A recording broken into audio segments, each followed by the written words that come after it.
Hi, Peter Jones, Chartered Surveyor, author and property investor, and in this short series of videos we're looking at different property strategies that we can use today in the current market.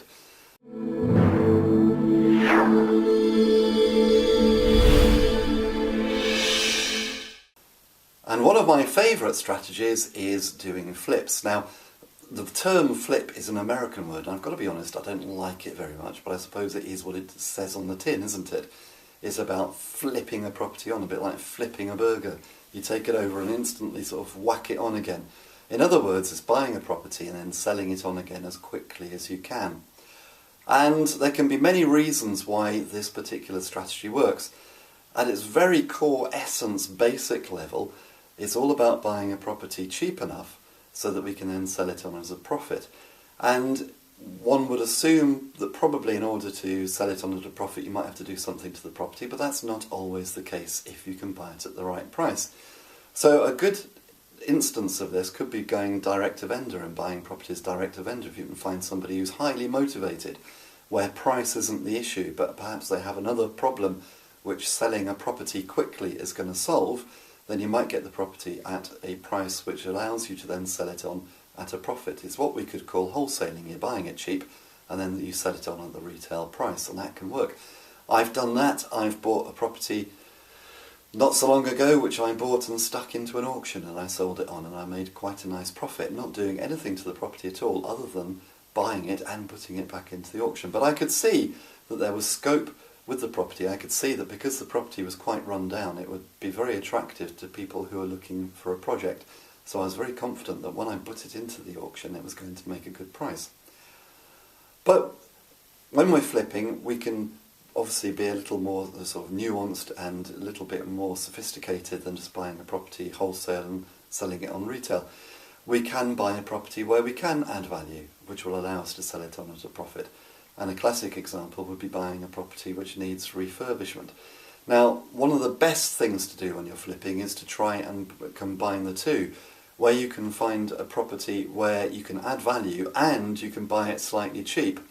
So it's worth thinking about what that slightly cheap means in this context, because a property might be discounted in price because it needs a bit of work doing to it, but you might still be able to buy it even cheaper than that, and then you'll start be able to make a really good margin on the property, because you're going to need a good margin, because if you're going to do a refurb and then sell the property on, you can be sure that there's going to be things which you unearth when you do the refurb which you wouldn't have known about, what we can call the unexpected stuff, but of course we should be expecting it. And if you've watched one of my other videos, you'll see I'll start chuntering on about why do we call it the unexpected stuff when we're expecting it. We should all be expected. There's always going to be stuff which we don't know about and which we'll have to pay out for. But refurbing a property and selling it on can be a great thing to do. You need to be very considered about who you're going to be selling on to. Firstly, so that you do the right specification of works, and secondly, so that you buy the right property. So for example, if you're going to buy cheaper properties which are great for sort of buy-to-lets, where you're probably more than likely going to be selling to an investor, don't forget that an investor probably is going to want some kind of a discount, which is going to eat into your margin. So a lot of flippers, for want of a better word, don't actually sell properties onto investors. They'd much rather target the owner-occupier market. Why? Because an owner-occupier just wants to buy a house which is already done without requiring any work, which they can move straight into. And they'll pay a premium price in order to have a house which they can move straight into. They're not interested in doing the work. When I first started buying buy-to-lets 20 odd years ago, I remember wondering why it was that I was able to buy all these fantastically cheap properties. And I realised it's because they all needed quite a lot of work doing to them.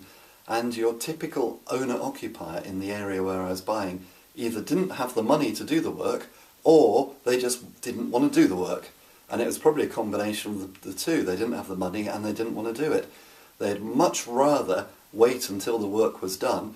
And it makes sense for an owner-occupier anyway, because an owner-occupier is probably going to be able to get a 90 or a 95% mortgage, for example, in which case they're only putting down a 5% deposit.